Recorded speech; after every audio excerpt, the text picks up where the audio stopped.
What is up, my people? My name is Jay, and I believe you know what time it is. It's time to talk about Game of Thrones. Let's go. So the first thing I noticed about this episode is that it begins without credits. And it's weird. Like, I noticed something's up, and I don't know what it is. Until my brother says, dude, there's no credits. Why is there no credits? And I'm looking around, and I notice this place is so peaceful and happy and full of, it was just nice. It was without, it hadn't been touched by war or violence. It just seemed out of place in the world of Game of Thrones. And I just thought, like, what the hell is going on?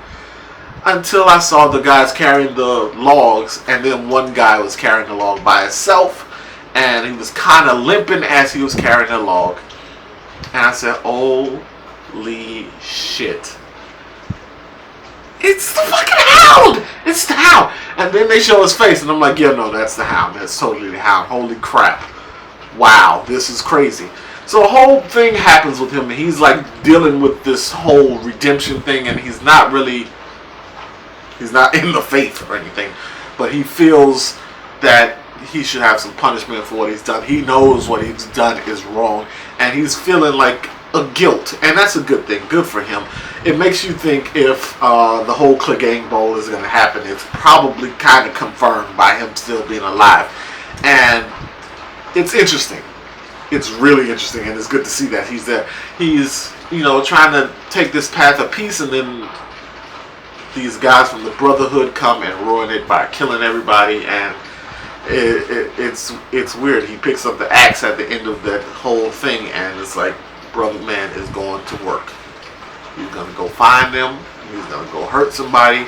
And it's going to be good to watch. So I'm excited about that. Yes! So next thing I notice is the High Sparrow is talking to Margaery. Now Margaery has gotten her crown back. She's all clean. She met a hairdresser in the faith. They got her looking nice, and they then cleaned her up.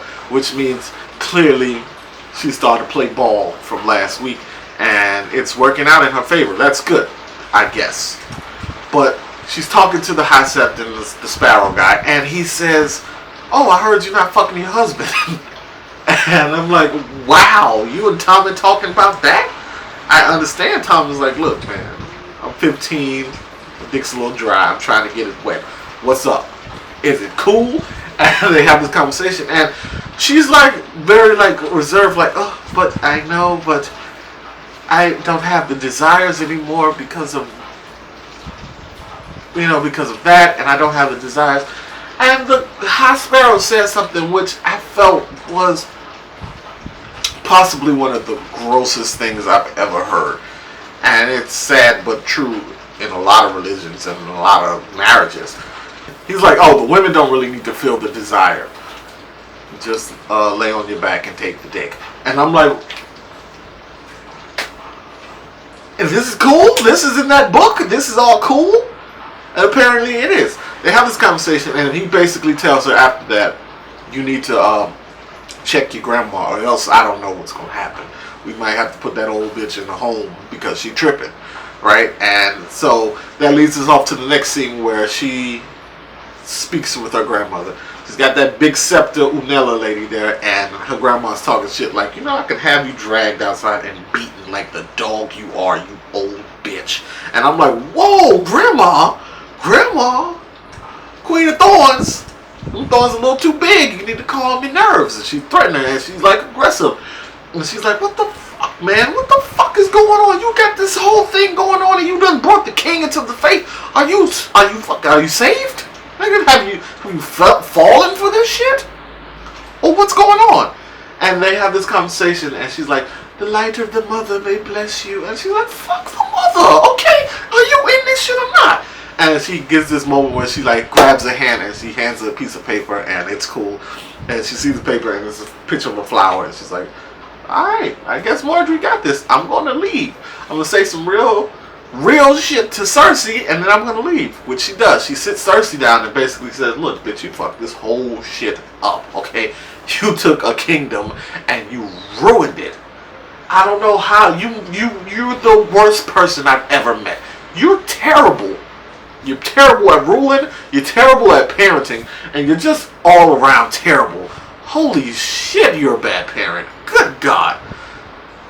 So next we see the Freys in Riverrun, and they're trying to get the Blackfish to give up the castle, and they got Edmure, and they have him on a rope like, we'll kill him. We'll fucking kill him if you don't. And Blackfish is like, alright, kill him. I'm totally cool with that. Wasn't a big fan from the get-go. Nigga can't shoot an arrow to save his life, so kill him. Go ahead. So Jaime comes in with Bronn, and which is great. Bronn is back, and they have this little conversation, and Bronn's like, you know, if you say Lannisters and their deaths, I swear to gods, all 7 of them, including the Red Guard and everybody else, I'm gonna bite your fucking face off. And I thought that was great. He didn't use those exact words. I kind of ad-libbed, but the crux of what I'm saying is true. So they go to have this moment with the Blackfish and Jaime Lannister come to meet each other one-on-one, and he's like, Blackfish, Kingslayer, which is good because I haven't heard anyone call him Kingslayer in a long time. So they're having this conversation, and the Blackfish is just like, I came to see what you were about, and it seems like you ain't about shit, and I'm disappointed. Good day.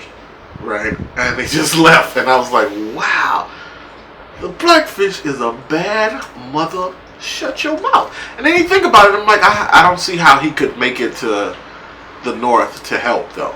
He has his own thing, because that Lannister army was huge. And it's weird, because where the hell were they when they had the whole issue with the Tyrell army and the Walk of Shame? Where the hell was the Lannister army? They're huge still, apparently.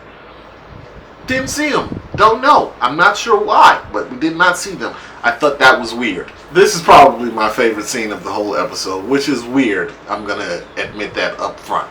But this might be my favorite scene of the entire episode. When you have Lady Lyanna Mormont, and the Starks have come to her to get aid. And I don't know, this kid is like 6 or 12 or 9 or 4. I can't give an age because who the fuck knows.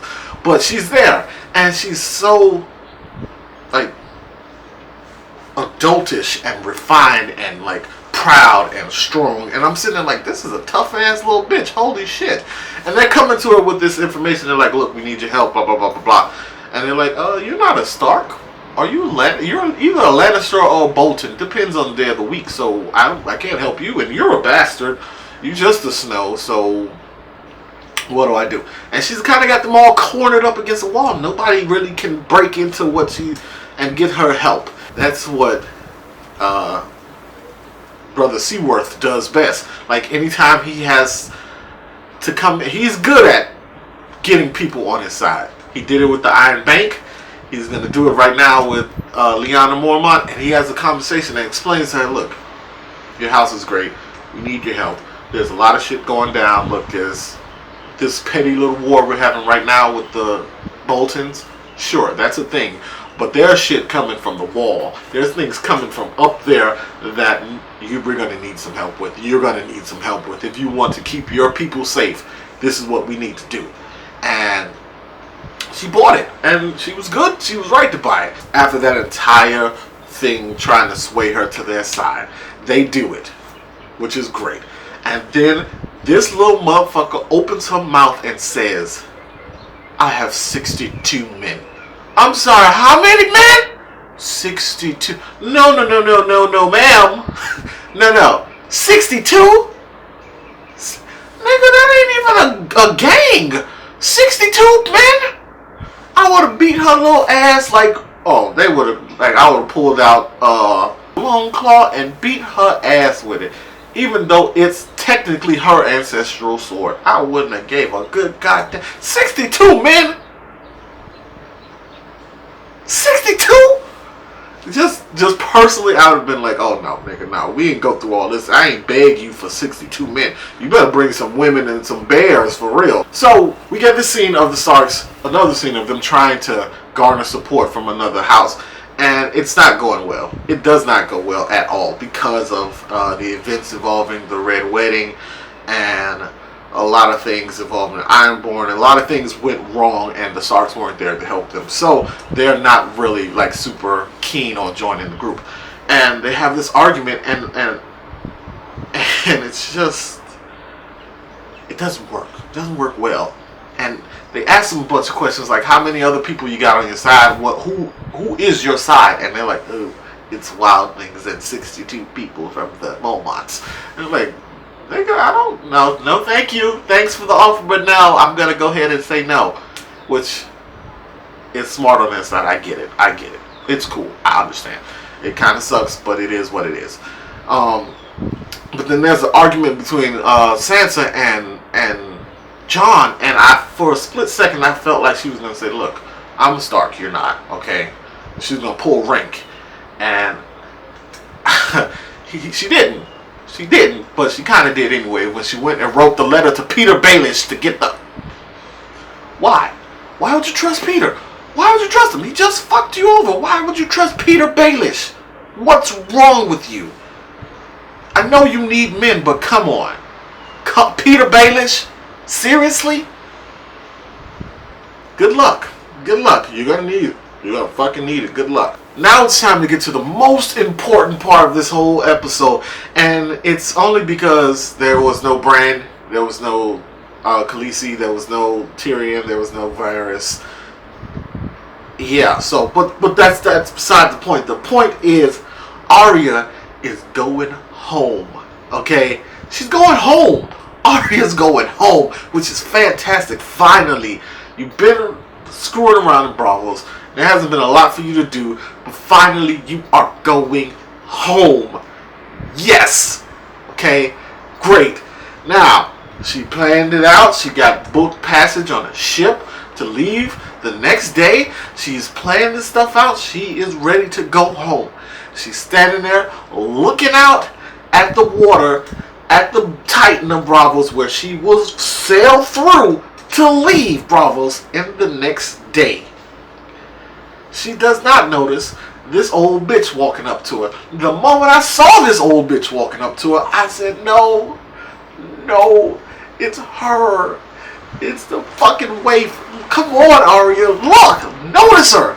And she doesn't. And this old lady says, oh, child, I have some candy. And then she just fucking starts just stabbing at her. I'm like, oh my God, no. I paused my TV and I got up and I just walked.